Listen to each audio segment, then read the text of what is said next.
Deși sunt printre ultimele soluții terapeutice recomandate, operațiile pentru slăbit pot schimba viața pacienților cu obezitate morbidă. În cazul lor, sportul sau dieta nu mai dau rezultate, astfel că problemele de sănătate se pot agrava. O destinație renumită în acest sens este Turcia, unde ajung anual peste 700.000 de turiști doar pentru operații de pierdere în greutate.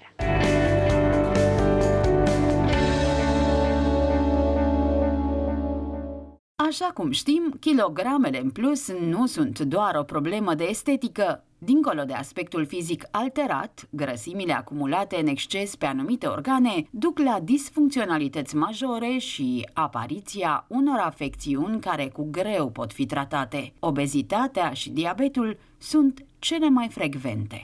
Obesity is generally defined as having an excessive amount of fat in the body. The World Health Organization has various classifications concerning obesity. These subsegments are calculated by dividing the weight of the patient by the square of their height. The patients with a body measurement index between 25 and 30 are classified as overweight. Those between 30 and 35 are class 1 obese. Those between 35 and 40 are class 2 obese, while those above 40 are class 3 morbid obese. The best remedy for obesity is taking precautions to prevent obesity. However, if a patient has become obese and cannot lose weight through diet or exercise, they may seek surgical or non-surgical obesity treatments. Chirurgia obezității are ca obiectiv scăderea ponderală durabilă cu ameliorarea stării de sănătate și diminuarea sau chiar dispariția comorbidităților. Există mai multe tipuri de intervenții recomandate în funcție de starea generală a pacientului, o atenție deosebită fiind acordată celor cu diabet zaharat.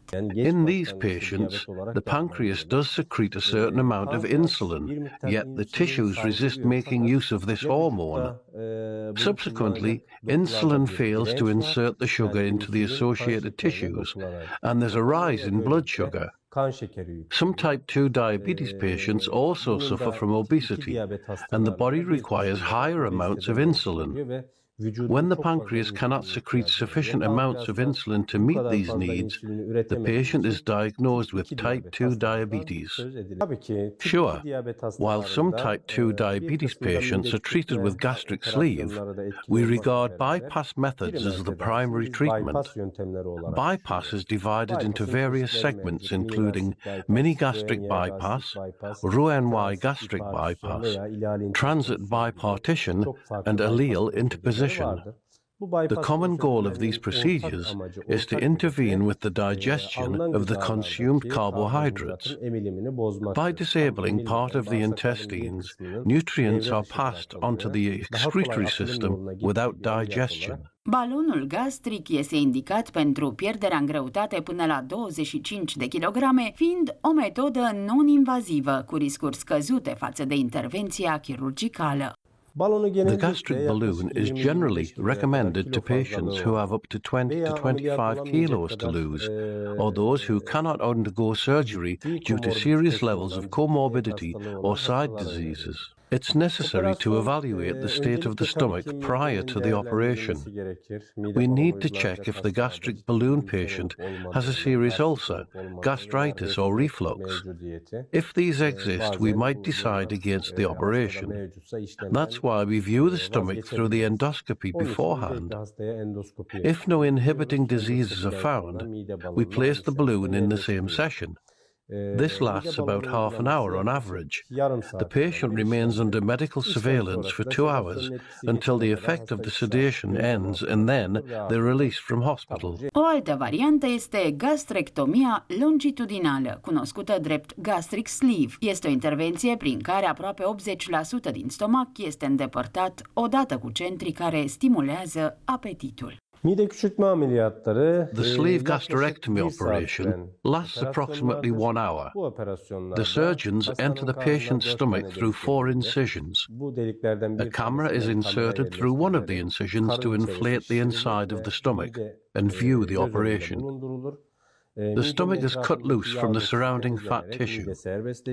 The stomach is reduced by 80% with the use of medical staplers. Există multe mituri legate de aceste intervenții, dar în ultimii ani chirurgii au căpătat mult mai multă experiență, iar tehnologiile moderne îi ajută să minimizeze riscurile. Printre cei mai renumiți specialiști în chirurgia obezității sunt turcii, care au numeroase clinici specializate pe astfel de probleme și pacienți din toată lumea vin să se trateze la ei.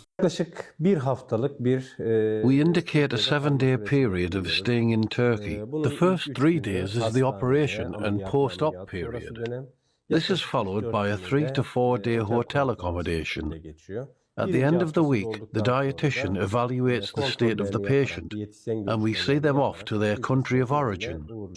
We ask for blood tests every 3 months post-op after they return home. We receive and evaluate the tests via WhatsApp and let the patient know if they lack any essential vitamins or require supplements. Of course, we medicate our patients accordingly after operations. The most important medication is the antibiotics they will use for the first 3 days. These will protect the patient from infections. The others are stomach protective pills. Our patients use them over a period of 3 months, where they will take 1 protective pill every morning on an empty stomach. And finally, there are the protein shakes given by our dietitians.